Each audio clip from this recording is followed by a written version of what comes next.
This is the Redkey MGC500 robot lawnmower, and right off the bat, the thing looks super modern and compact. It sits in this sort of ash gray shell that feels sturdy but not super heavy to lift and move around.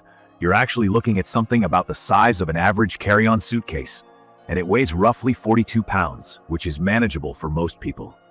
One thing I noticed immediately is how the design just feels practical. If you're someone who likes clean lines and gear that fits into your yard without sticking out like a sore thumb, this is right up your alley. Basically, you get that feeling that it's a serious piece of equipment, but not something that's intimidating to operate. From my experience unboxing it, you get the main mower unit, the docking station, boundaries wire, some long screws, pegs to keep the wire in place, low voltage cable, and even a simple cardboard ruler for measuring out your boundary lines. I remember my first thought was, all right, is this going to be a nightmare to set up? I've tried other robot mowers before, and the wire setup part can sometimes be a hassle. With the Redkey, it wasn't as bad as I expected. The instruction manual is clear enough for someone who's never set up a robotic lawnmower before, and you even get error codes if something goes wrong, which is a plus if you're new to this tech. So the look and feel, it's both practical and a bit sleek. The Redkey MGC500 is clearly built from sturdy plastic, but not the flimsy kind. The controls are all tucked away, which helps keep it safe from the weather, and overall it gives you confidence this thing will handle garden life, pets, and kids pretty well. I like that it's waterproof to an IPX6 rating, so I didn't need to panic when it started sprinkling during my first run. If you're the kind of person who wants something durable and easy to hose down after a mow, this is a pretty safe bet. Let me talk a little about my actual experience using it. Getting everything set up took me a couple hours. That's pretty standard for robotic mowers because of the boundary wire. That's simply a thin wire you lay down around the part of your lawn the mower should cover, kind of like giving it invisible fences, so it knows where to stop. I will admit, as someone who's not always patient with these kinds of home projects, I wanted to skip ahead. But honestly, it's worth doing right the first time because once the wire is down, you rarely have to think about it again. I used the app Redkey provides, which made it a lot easier. The app connects right to the mower and lets you check on its progress, set mowing times, and tweak the mowing height, which you can do from your phone without bending down and fiddling with knobs. What's cool is you have complete control without being stuck outside watching it. The mower goes back to its charging dock automatically when it needs juice. Battery runs for about 70 minutes, which was enough for my smaller front yard. As soon as it drops below 15% battery, it'll head back to the dock and recharge, and then get back to work once charged up to about 90%. That made it super hands-off compared to traditional mowers. The two-wheel drive and grippy wheels handled my lawn slopes really well. I've got a couple of hilly spots that would make normal mowers slip or stall. The Redkey didn't have a problem actually. It can tackle inclines up to about 45%, which covers most residential yards, unless you live on the side of a mountain. The C-TOF positioning sounds fancy, but all it means is you get less patchy grass and fewer missed spots.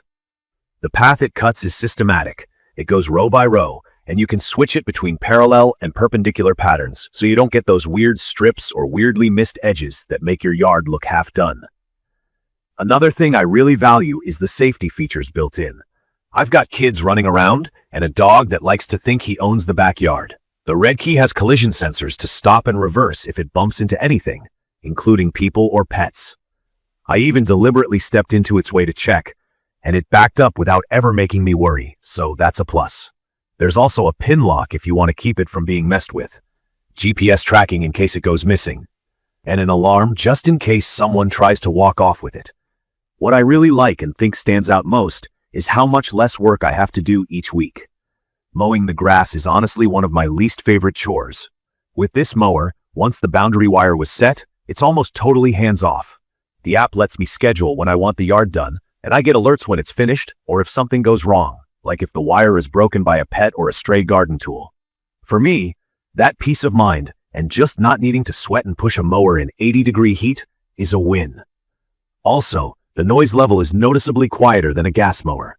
It hums softly, so I never feel like I'm bothering my neighbors, even if I let it run early in the morning. From my experience, another key feature worth mentioning is the way the system handles unexpected problems.